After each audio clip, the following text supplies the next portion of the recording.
IT space, आपने कहा था कि आईटी स्पेस में भी फिलहाल स्टॉक स्पेसिफिक होना चाहिए और दो नंबर्स हमने देखे, एक तो एलटीटीएस और टाटा एलेक्सी।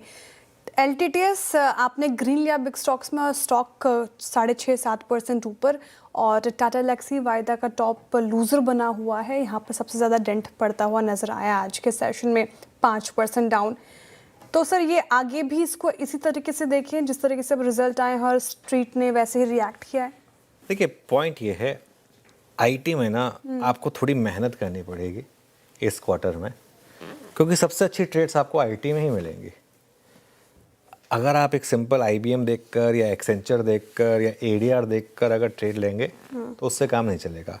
अच्छा एक चीज़ मैं आपको बताऊं, मुझे ज़्यादा खुशी किस चीज़ की है, एलटीटीएस में पूरी रैली स्क्रीन पर प्ले हुई है। देखिए हमारे व्यूअर जो हैं वो ज़्यादातर लॉन्ग ट्रेड लेते हैं, शॉर्ट ट्रेड बहुत कम लोग ले पाते हैं। तो एलटीटीएस का अगर आप आज का इंटरडे चार्ट देखेंगे तो पूरी की पूरी रैली स्क्रीन पर प्ले हुई है। इनफैक्ट शुरुआत में तो नीचे आया था, एक बार के लिए तो फ्लैट हो गया था स्टॉक, और वो 3262 से 3600, तो चलिए आप 3300 पे भी अगर एंटर किए और आप अभी भी अगर निकलना चाहते हैं तो आपको 200 रुपये स्क्रीन पर प्ले आउट हुए।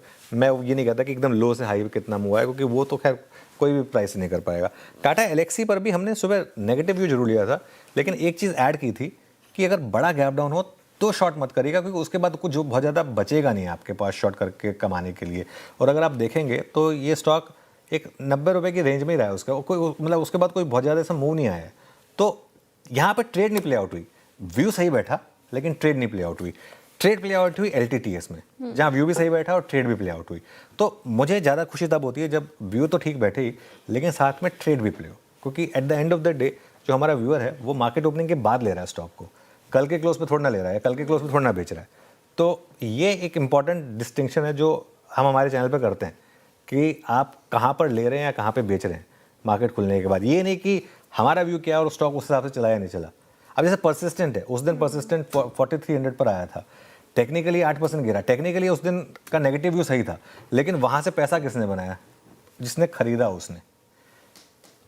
टीसीएस में पैसा किसने बनाया? जिसने खरीदा उसने।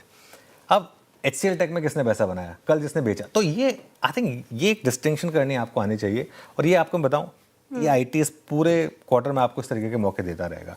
आपको बस स्टॉक को आइडेंटिफाई करना आना चाहिए और उसके बाद फिर आप उस पर एक्ट करें तो ठीक रहेगा। चलिए काम करते हैं।